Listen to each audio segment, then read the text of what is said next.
Groups are releasing their respective priority lists for the legislature and the coming session. The New York State Association of Counties is out with its 2015 legislative platform, and it focuses on local Medicaid expenses, property and sales taxes, and much more. Joining me now to talk more about the full list is NYSAC Executive Director Steve Aquario. Welcome back. Thank you. Good to see you. Thank you. This is actually interesting to me. Your top priority is preserving the Medicaid cap. Is it in danger? Well, there's a couple of things at play here. First of all, this is the first year of 2015 where the county budgets had a zero growth in local Medicaid expenses. That's historical. That has not happened since the program was created or shifted to the local taxpayer in the 1960s. So let's give credit where credit's due. Secondly, it's expensive for the state to assume the cost of the local share of Medicaid. So we want to make sure that it's preserved. That's first and foremost. But it doesn't need to be repassed. It doesn't, but there is something involved, and that's the reshaping of the Affordable Care Act. And the Republican Congress coming in talking about reforming, repealing perhaps, don't think that's going to happen. But New York benefits tremendously from the Affordable Care Act, and so too do the counties. So we have to keep an eye on the federal law changes because it affects the local share of Medicaid. And that's why that's on that program. We can never stop talking about Medicaid in New York State for the counties because we spend $6, $7, $8 billion a year. Right. So we always have to talk about it and make sure the legislature and the governor know it's expensive for the local taxpayer. Okay, so just to reiterate 2 points. One, the local share is sort of almost unique to New York. Only a couple of states do that. That's Usually correct. it's half federal, or shared, I shouldn't say half and half because sometimes it's 60-40, but federal, state, and there's no local. So that needs to be said. And also, in terms of, pardon me, the Affordable Care Act, states have been able to more Medicaid money, right? If you buy into the Affordable Care Act, you're able to get more Medicaid. But we don't know how long that's going to continue, right? I mean, it's not sort of an endless supply of federal assistance when it comes to Medicaid. That's right. We have a new Congress, if you will, and we have a president who has 2 years left on his tenure, and a new president, new administration coming in a couple of years. We have to watch it. We have to see how the federal government continues to evolve with the Affordable Care Act and what that means for New York. We led the way. We have been caring for our people long before the Affordable Care Act, and because of that, our state gets a credit from the federal government, and that's what we're talking about, is this credit that's given back to the state of New York for caring for, let's just say, childless adults. New York State gets a credit back. It's hundreds of millions of dollars back from the federal government. That benefits the local taxpayers. So it's real, it's meaningful, and it's current.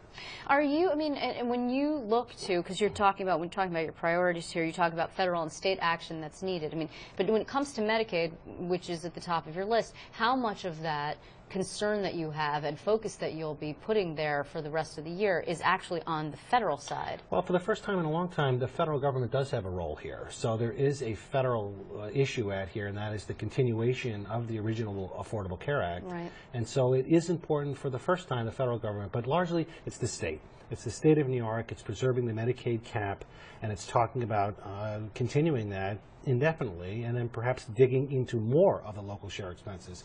We need to lower these expenses. The local taxpayers are not in the best position to fund a federal program. Okay. All right. So now you want to restore the 50-50 state-county share for the cost of the safety net program. What does that mean? Well, this is essentially public assistance. This is the temporary assistance to needy families. It's TANF. TANF, it's called 5 years. The federal government pays for that. And in states like New York, after 5 years, you're shifted to the local. 70% county local expenditures and 30% to the state. That used to be 50-50. It really needs to be returned at some point in time. And if it's not this year, it really needs to return at some point in time because, again, the state is asking local taxpayers to finance federal programs. And property taxpayers, we can't afford these large-scale federal programs. Yeah, let's for a second deviate. Property tax cap. I mean, that 2% cap is actually sunsetting, not this year, but it is set to sunset in 2016. However, it is inexorably linked to the New York City rent control laws, which do in fact sunset at the end of June. So the question is, where are you in terms of making the cap permanent, which we're hearing about tonight, that Unshackle Upstate is looking in that direction. Where are you in that area? Well, first of all, we don't blame the business groups, the homeowners, the people of New York State one bit to be complaining about property taxes. Right. They're high. They're too high in the state. They've been too high for too long. Counties have been talking about that for decades, of trying to have the state look at what it's doing in this decentralized form of government. New York State is a decentralized form of government. That means it's not centralizing service delivery, it's decentralized it to the counties. But did the state provide flexibility to the counties to run these programs? That's what we're asking for of the state. Let's give us flexibility, become more efficient in running these programs at the county level. But the cap in particular, But I the mean, cap you want to comes in see the middle. changes The with cap the cap? comes in the middle of this decentralized service delivery system.